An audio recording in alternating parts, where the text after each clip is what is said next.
My daughter brought a handmade puzzle to family night. My brother smirked and said, "That's cute, for a kid with basic skills." Everyone laughed. She quietly placed it back in her bag. She stood there silently. I didn't say anything and just did what they deserved. The room went quiet in the ugliest way possible. Not shocked quiet.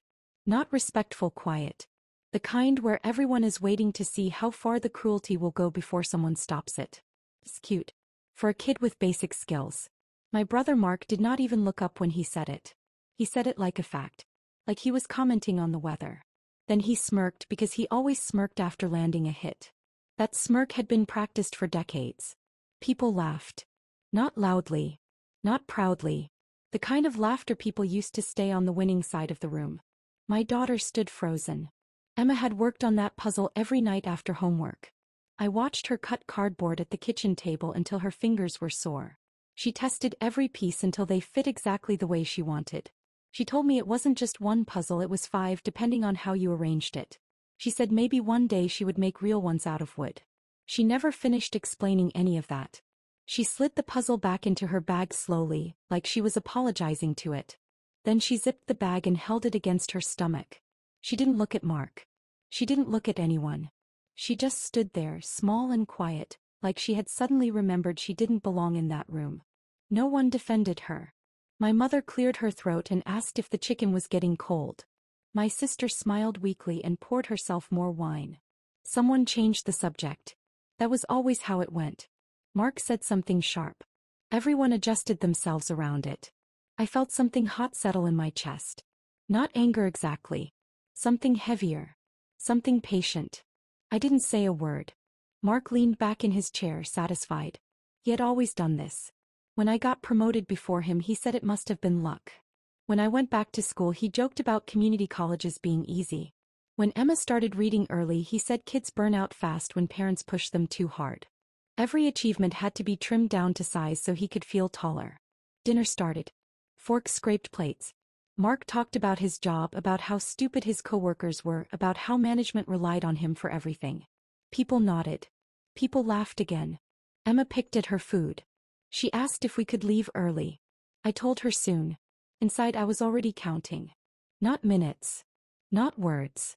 I was counting everything Mark had ever said in that room without consequence. And for the first time I was not planning a defense.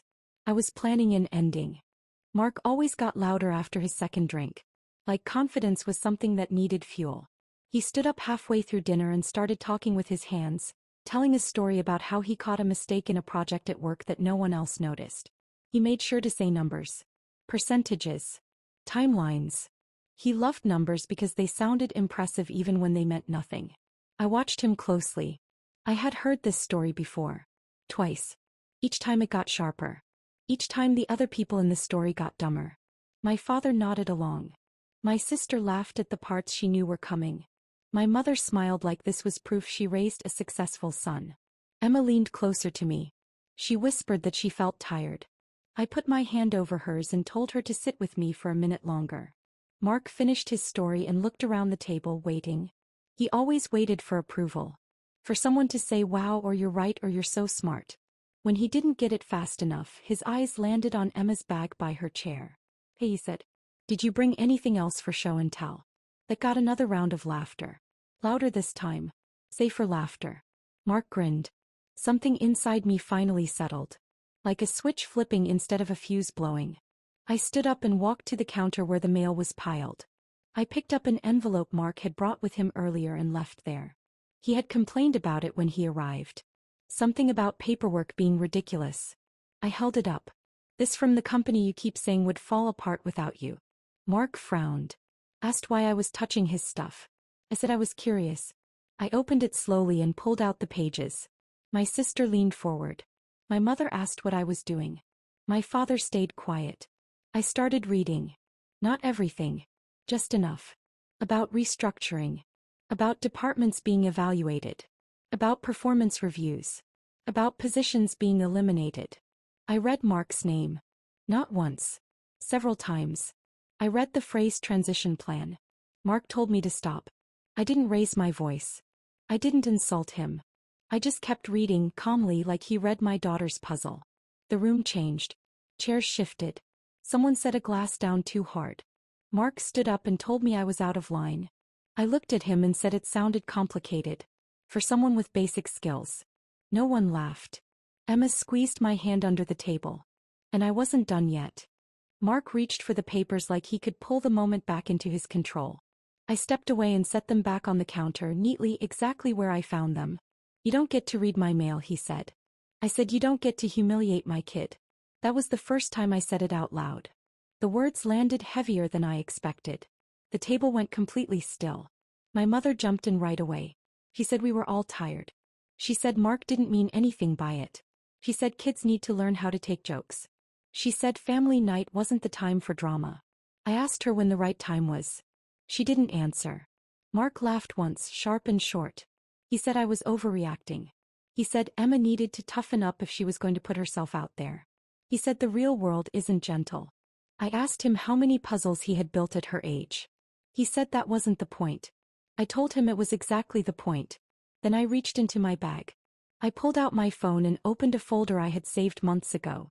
I hadn't planned to use it tonight. I had hoped I never would. But Mark had a habit of bragging loudly and privately complaining even louder.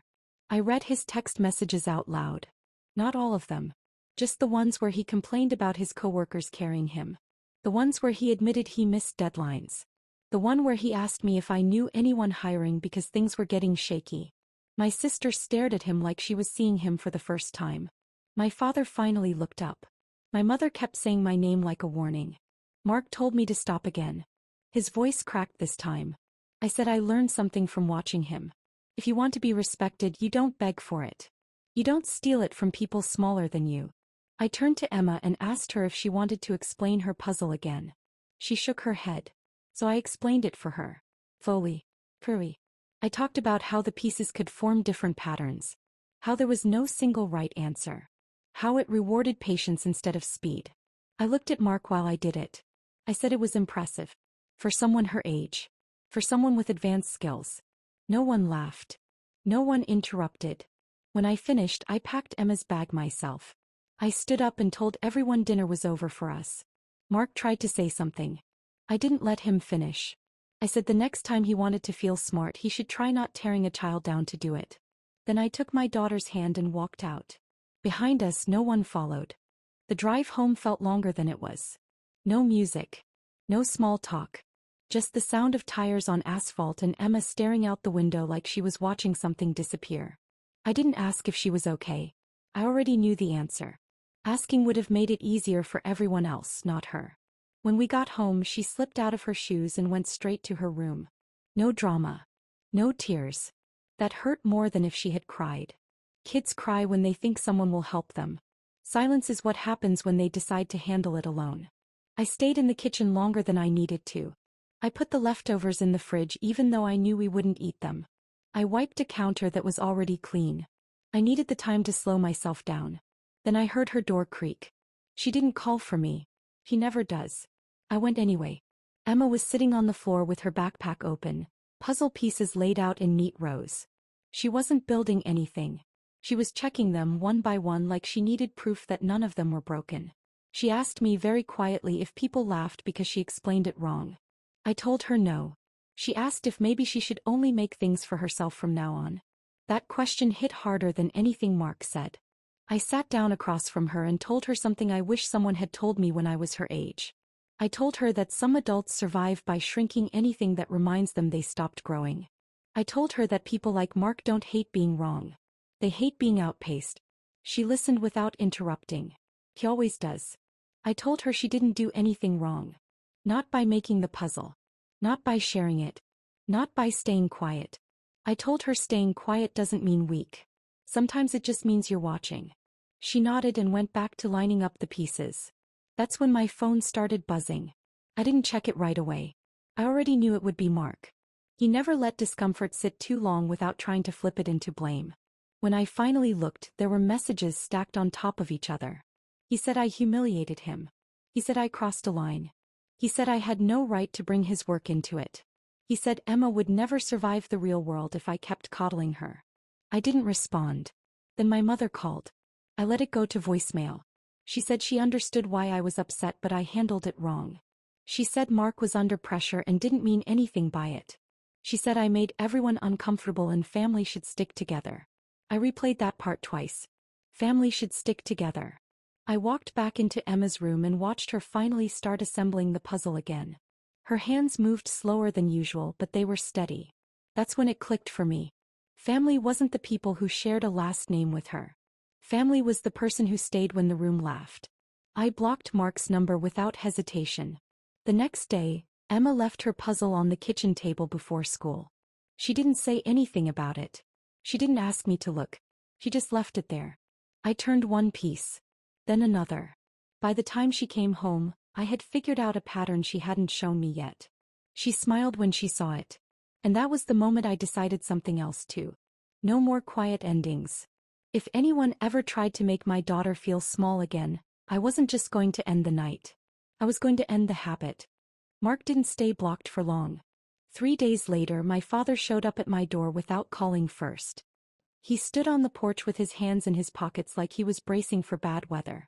He said your brother is having a hard time. He said your mother hasn't been sleeping. He said maybe it's time everyone cools off. I asked him if Mark had apologized. He said that wasn't what he came to talk about. That told me everything. I invited him in anyway. Not for Mark. For Emma. She deserved to see how adults handled conflict when someone refused to bend. Emma was at the table working on a new version of her puzzle. This one used color patterns instead of shapes. My father watched her for a while before saying anything. He asked her what she was making. She explained it to him. Simply. Qley. Without asking for approval. He nodded and said it was impressive. That was the first time I saw him hesitate. I told my father that Mark wasn't welcome around my daughter until he learned how to speak to her. I told him that wasn't a punishment. It was a boundary. I told him I wouldn't soften it for the sake of peace. He said Mark didn't mean to hurt her. I said intent doesn't erase impact. My father left without arguing. That was new. That night Mark emailed me. Long message. Lots of words. He said he was joking. He said I misunderstood him. He said I turned the family against him. He said Emma needed thicker skin. I replied with one sentence. Do not speak to my child again unless you are capable of respect. He didn't respond. Weeks passed. Family group chats went quiet. Invitations stopped coming. The silence felt intentional like a test. Emma didn't ask about it. She didn't need to. She was busy. One afternoon her teacher emailed me. She said Emma had brought her puzzle to school. She said the class spent recess trying to solve it. She said the principal stopped by to look. She asked if Emma would be interested in presenting it at the school fair. I showed the email to Emma. She read it twice. Then a third time. She didn't smile right away. She asked if she had to. I told her she didn't have to do anything. She thought about it and said she wanted to. That night she asked me to help her make the board stronger. I told her yes.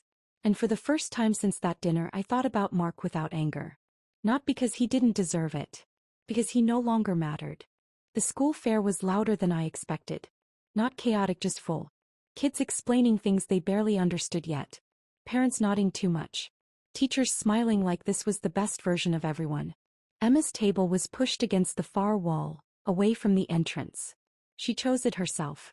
She said it was better if people found the puzzle instead of being directed to it. That sounded like her. She didn't decorate the table. No glitter. No poster board. Just the puzzle laid out cleanly, pieces arranged in a way that didn't give anything away.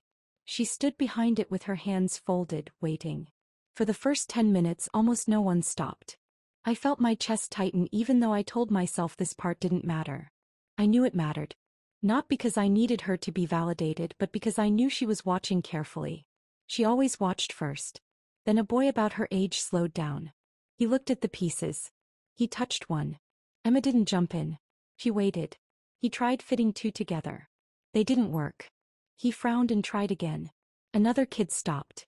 Then another. Soon there were 4 of them bent over the table, quietly competing without realizing it. Emma answered questions when they asked. She didn't correct them when they were wrong. He just let them keep trying. I recognized that behavior. It was the same way she tested her designs at home. She needed to see how people failed before she could improve them. A teacher stopped by and asked what grade she was in. Emma answered and explained the rules again, slower this time. The teacher tried the puzzle and didn't solve it. She laughed and said it was harder than it looked. Emma smiled just a little. The principal came by next. He stayed longer than I expected. He asked where she learned to design something like that. Emma said she liked figuring out how things could fit more than one way. He nodded like that meant something important. I stood off to the side the whole time. I didn't introduce myself. I didn't hover. I watched people treat her seriously and I realized how rare that had been in our family. Halfway through the fair my phone buzzed. My mother's name lit up the screen. She sent a message saying she heard Emma was doing something impressive. She said everyone missed us. She asked if we were coming to dinner on Sunday like nothing had happened. I looked back at Emma. She was explaining a mistake someone made without embarrassing them. She had learned that skill without anyone teaching her. I typed back no. I didn't add an explanation. I didn't soften it. We left early because Emma was tired in the good way. The kind of tired that comes from being fully used up, not shut down. In the car she talked nonstop. About patterns she wanted to try next. About making the puzzle modular. About how someone suggested turning it into a cooperative game instead of competitive. He asked me if Mark would ever see it. I said maybe if he earned the right. She nodded and said she hoped if he did he would try it instead of judging it.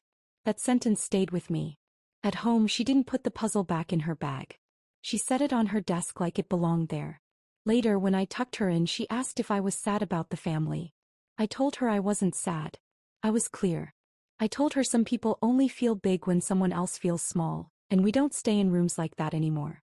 She accepted that easily. Kids understand boundaries faster than adults when they're real. After she fell asleep, I sat in the living room and thought about that dinner again.